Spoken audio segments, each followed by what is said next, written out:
wala har yanzu kuma ta shi ta karshe yana cewa wai mutum da yake da mata biyu zai iya saduwa da su a lokaci daya, sai nake cewa ban gane ba, kace ba matsala a bar tambayan a haka za ka yi. yafi na suka shirya ne, shi adalci ake so wajen zamantakewa aure. inda za ku iya cewa abi girki kamar yadda bahaushe ke ranar girki wannan ranar kita za a iya biya bukatansa, ko kuwa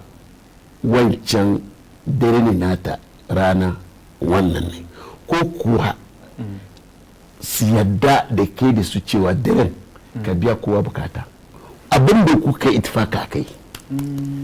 adalci an laike so, kefiyan shara bai shiga ciki ba. yaya za a yi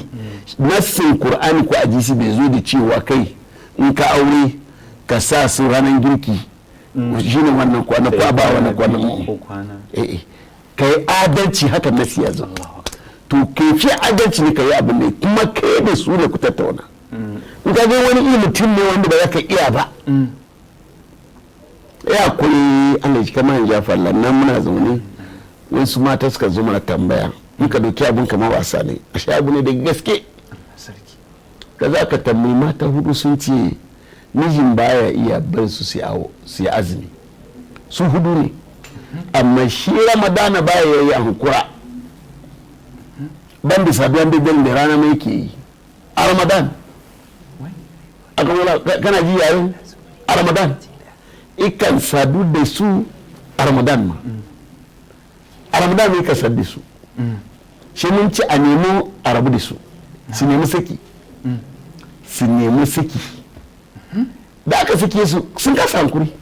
sun nemi sakin kuma ya sake su amma sun kasa yin hankuri saboda sun tsada sadar su akan wannan abu. sai aka jama'a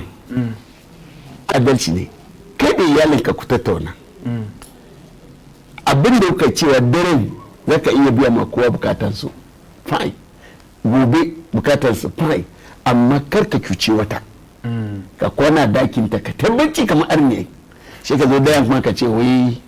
an zo wajen amarya ana fara to wannan shi na baya su dukansu sun zo ne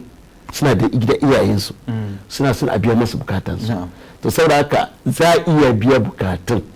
amma da sharci dukansu sun yarda kun yi adalci.